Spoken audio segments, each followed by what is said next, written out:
ला class में सभी का स्वागत है। आज इस क्लास के माध्यम से भारतीय न्याय संहिता की आगे की धाराओं को पढ़ाया जाएगा। तो आज भारतीय न्याय संहिता के अध्याय 5 की धारा 75 से आगे की धाराओं को पढ़ाया जाएगा।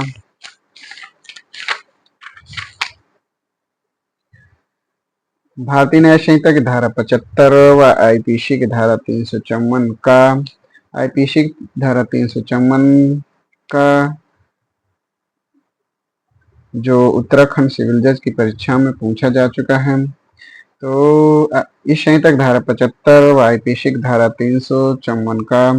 लैंगिक उत्पीड़न यानी सेक्सुअल हरासमेंट के विषय में प्रावधान करता है। तो इस संहिता की धारा 75 में ये बताया गया है कि कोई पुरुष निम्नलिखित कृत्यों में से कोई कृत्य अर्थात शारीरिक स्पर्श और अग्र क्रियाएं करता है जिनमें अवांछनीय और स्पष्ट लैंगिक संबंध बनाने का प्रस्ताव अंतर्वलित हो, लैंगिक स्वीकृति के लिए कोई मांग या अनुरोध करता है, किसी महिला की इच्छा के विरुद्ध अश्लील साहित्य दिखाता है या लैंगिक आभासी टिप्पणियां करता है। तो इस धारा 75 की उपधारा 1 में 4 खंड दिए गए हैं जिनके आधार पे यदि इस प्रकार के कृत्य कोई पुरुष करता है तो वह लैंगिक उत्पीड़न के अपराध का दोषी होगा। तो इसमें बताया गया है कि ऐसा कोई पुरुष जो शारीरिक स्पर्श अग्र क्रियाएं करता है जिनमें अवांछनीय और स्पष्ट लैंगिक संबंध बनाने का प्रस्ताव अंतर्वलित है, लैंगिक स्वीकृति के लिए कोई मांग या अनुरोध करता है, किसी महिला की इच्छा के विरुद्ध अश्लील साहित्य दिखाता है या लैंगिक आभासी टिप्पणियां करता है, तो ऐसा पुरुष लैंगिक उत्पीड़न के अपराध का दोषी होगा। संहिता की धारा 75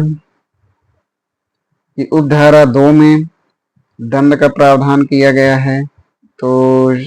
75 की उपधारा 2 में बताया गया है कि जो कोई पुरुष जो उपधारा 1 खंड 1 यानी शारीरिक स्पर्श अग्र क्रियाएं, खंड 2 लैंगिक स्वीकृति के लिए कोई मांग या अनुरोध और खंड 3 किसी महिला की इच्छा के विरुद्ध अश्लील साहित्य दिखाना इस प्रकार के निर्दिष्ट अपराध करता है तो वह कठिन कारावास जिसकी अवधि 3 वर्ष की हो सकेगी या जुर्माने से या दोनों से दंडित किया जाएगा। तो इसमें प्रावधान किया गया है कि यदि कोई उपधारा 1 खंड 1, 2 और 3 के अंतर्गत कोई अपराध करता है तो 3 वर्ष का कठोर कारावास या फाइन या दोनों दंडित किया जाएगा। और इस उपधारा के अंतर्गत किया गया अपराध असंज्ञेय होगा, अजमानती होगा और सेशन न्यायालय द्वारा विचारणीय होगा।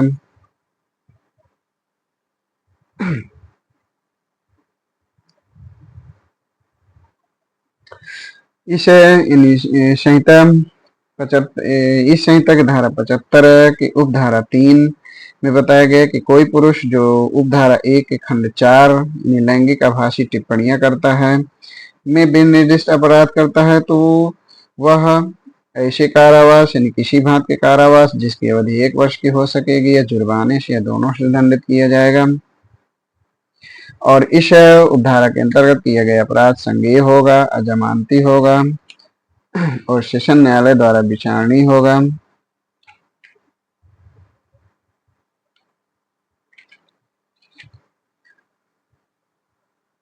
इस संहिता की धारा 76 तो इस संहिता की धारा 76 में विवस्त्र करने के आशय से महिला पर हमला या आपराधिक बल का प्रयोग। तो इस संहिता की धारा 76 व आईपीसी की धारा 354 खा में प्रावधान किया गया है कि विवस्त्र करने के आशय से महिला पर हमला या आपराधिक बल का प्रयोग यानी विवस्त्र मतलब डिसरोब। तो इस संहिता के अंतर्गत इस संहिता के अंतर्गत धारा 76 में बताया गया है कि जो कोई किसी महिला को विवस्त्र करने, निर्वस्त्र करने के लिए या निर्वस्त्र करने के लिए बाध्य करने के आशय से उस पर हमला करता है या उसके प्रति आपराधिक बल का प्रयोग करता है या इसी कृत्य का दुष्प्रेरण करता है तो वह दोनों में से किसी भांति कारावास जिसकी अवधि 3 वर्ष से कम नहीं होगी किंतु 7 वर्ष तक हो सकेगी दंडित किया जाएगा और जुर्माने से भी दंडनीय होगा। यानी इस धारा के अंतर्गत जो दंड है वो 3 साल है यानी 3 वर्ष है यानी किसी भांति का कारावास 3 वर्ष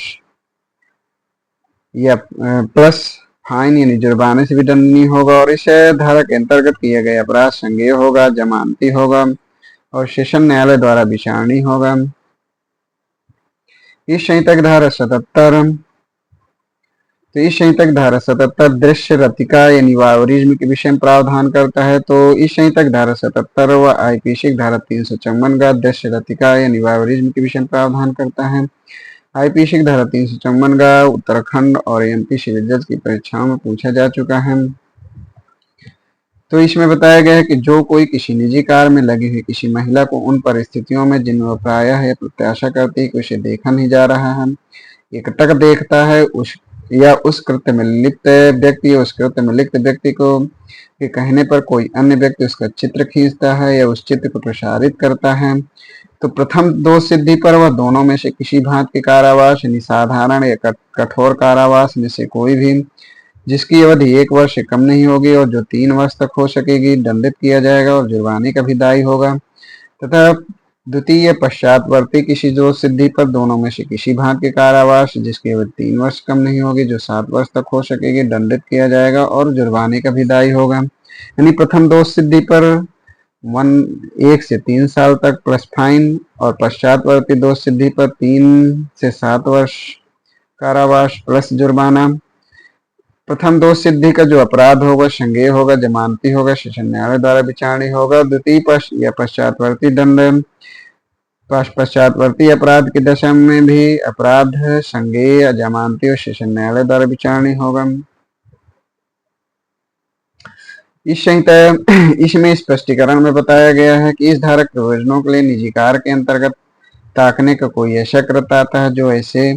स्थान में किया जाता है जिसके संबंध में परिस्थितियों के अधीन युक्त रूप से प्रत्याशा की जाती है कि वहाँ एकांतता होगी और जहाँ की पीड़िता के जन्नांगों,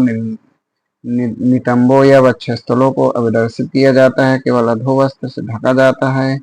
या जहाँ पीड़िता किसी शौच घर का प्रयोग कर रही है या पीड़िता ऐसा कोई लैंगिक कृत्य कर रही है जो ऐसे प्रकार का नहीं है जो साधारणतः सार्वजनिक तौर पर किया जाता है। स्पष्टीकरण 2 में बताया कि जहाँ पीड़िता चित्रों या किसी अभिनय के चित्र को खींचने के लिए सहमत देती हैं लेकिन तो अन्य व्यक्तियों को उन्हें प्रसारित करने की सहमत नहीं देती है, जहां उस चित्र या अभिनय का प्रसारण किया जाता है वहां ऐसे प्रसारण को इस धारा के अधीन अपराध माना जाएगा। इस संहिता की धारा 78 इस संहिता की धारा 78 व आईपीसी की धारा 354 घ आईपीसी की धारा 354 घ उत्तराखंड और छत्तीसगढ़ सिविल जज की परीक्षाओं में पूछा जा चुका है। तो इस संहिता की धारा 78 में पीछा करना यानी स्टॉकिंग के विषय में प्रावधान करता है। इस संहिता की धारा 78 व आईपीसी धारा 354 घ पीछा करना या स्टॉकिंग के विषय में प्रावधान किया गया है। तो इस 78 के उपधारा 1 में बताया गया है कि ऐसा कोई पुरुष जो किसी महिला का उससे व्यक्तिगत अन्योन्य क्रिया को आगे बढ़ाने के लिए या उस महिला द्वारा स्पष्ट रूप से अनिच्छा पर प्रदर्शित किए जाने के बावजूद बारंबार पीछा करता है, स्पर्श करता है या स्पर्श करने का प्रयत्न करता है। इसमें दूसरे खंड में बताया गया किसी महिला द्वारा इंटरनेट, ईमेल या किसी अन्य प्रयोग की इलेक्ट्रॉनिक संसूचना का प्रयोग किए जाने को मॉनिटर करता है। तो ऐसा कृत्य यानी ऐसे पुरुष द्वारा किया गया ऐसा कृत्य जो खंड 1 व 2 में है वह पीछा करने के अपराध करता है कहा जाएगा, परंतु ऐसा आचरण पीछा करने के कोर्ट में नहीं आएगा यदि वह पुरुष जो ऐसा करता है साबित कर देता है कि वह जो भी कार्य कर रहा है विधि के अधीन कर रहा है। तो इसमें 2 खंड दिए गए कि ऐसा कार्य अपराध के निवारण या पता लगाने के प्रयोजन के लिए किया गया था तथा पीछा करने वाले अभियुक्त पुरुष को राज द्वारा उस अपराध के निवारण पता लगाने के लिए उत्तरदायित्व सौंपा गया था। खंड 2 में बताया कि ऐसा कार्य किसी विधि के अधीन किया गया था, किसी विधि के अधीन किसी व्यक्ति द्वारा निरूपित किसी शर्त या अपेक्षा का पालन करने के लिए किया गया था। या थर्ड में बताया कि विशिष्ट परिस्थितियों में ऐसा आचरण युक्त और न्यायोचित था। तो इसके 78 के उपधारा 1 में जो कृत्य बताए गए हैं उनका अपवाद उनके परंतुक में अपवाद बताया गया है कि कब किसी भी पुरुष का कार्य जो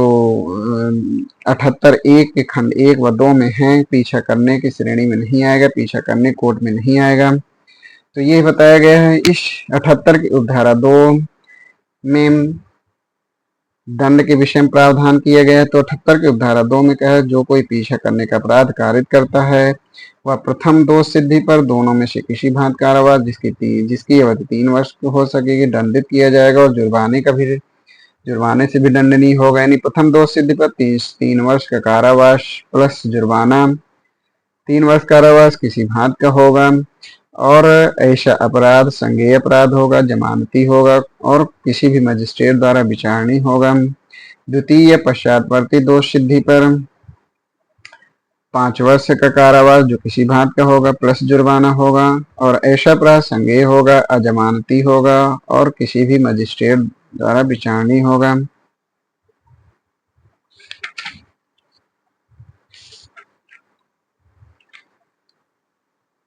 इस संहिता की धारा 79 तो भारतीय न्याय संहिता की धारा 79 व आईपीसी की धारा 509, आईपीसी की धारा 509 जो आईपीसी के अध्याय 22 में प्रावधानित है। तो इस संहिता के भारतीय न्याय संहिता की धारा 79 व आईपीसी की धारा 509 शब्द अंग विक्षेप या कार्य जो किसी महिला की लज्जा का अनादर करने के लिए आशीत है। तो इसमें बताया गया है कि जो कोई किसी महिला की लज्जा का अनादर करने के आशय से कोई शब्द कहता है, कोई ध्वनि या अंग विक्षेप करता है, या कोई वस्तु किसी रूप में प्रदर्शित करता है, इस आशय से किसी महिला द्वारा ऐसा शब्द या ध्वनि सुनी जाए, ऐसा अंग विक्षेप या वस्तु देखी जाए, ऐसी महिला की एकांतता का अतिक्रमण और ऐसी महिला की एकांतता का अतिक्रमण करता है तो वह साधारण कारावास से जिसकी अवधि 3 वर्ष तक हो सकेगी और जुर्माने से भी दंडित किया जाएगा। यानी इसमें बताया गया 79 में जो कि बताया गया है, तो इसमें दंड का जो प्रावधान है वो साधारण कारावास 3 वर्ष का प्लस जुर्माने से भी दंडनीय होगा, और इस धारा के अंतर्गत जो अपराध होगा वो संज्ञेय होगा, जमानती होगा, कोई भी मजिस्ट्रेट द्वारा विचारणीय होगा। इस संहिता की धारा 79 यह अपराध समनीय होगा लेकिन न्यायालय की अनुज्ञा से, और ऐसी महिला जिसके विषय में शब्द अंग विक्षेप या कार्य उसकी लज्जा को अनादर करने के लिए आशीत है, ऐसी महिला द्वारा न्यायालय की अनुज्ञा से अपराध इस धारा के अंतर्गत अपराध समनीय होगा। विवाह से संबंधित अपराधों के विषय में तो इस संहिता की धारा 80 व आईपीसी की धारा 304 खा, तो इस संहिता की धारा 80 दहेज मृत्यु व आईपीसी की धारा 304 खा, इसमें दहेज मृत्यु के विषय में प्रावधान किया गया है। तो ये आईपीसी की धारा 304 खा जो मध्य प्रदेश उत्तराखंड के सिविल जज की परीक्षाओं में पूछा जा चुका है। तो इस संहिता की धारा 80 में यह प्रावधान किए जहां किसी महिला की मृत्यु किसी दाह है शारीरिक क्षति द्वारा कारित की जाती है, उसके विवाह के 7 वर्ष के भीतर समान परिस्थितियों से अन्यथा हो जाती है, और दर्शित किया जाता है कि उसकी मृत्यु के कुछ पूर्व उसके पति द्वारा उसके पति के किसी नाते द्वारा दहेज की मांग के लिए उसके संबंध में उसके साथ क्रूरता की थी या उसे तंग किया था, वहां ऐसी मृत्यु को दहेज मृत्यु कहा जाएगा, और ऐसा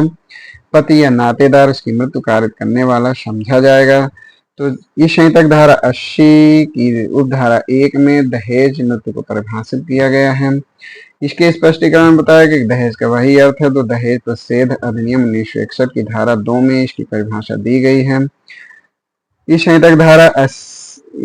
धारा 80 की उपधारा 2 यहाँ 82 होगा। तो 82 इसमें दंड का प्रावधान किया गया है कि जो कोई दहेज मृत्यु कारित करेगा वह कारावास है जिसकी अवधि 7 वर्ष से कम की नहीं होगी किंतु जो आजीवन कारावास तक की हो सकेगी,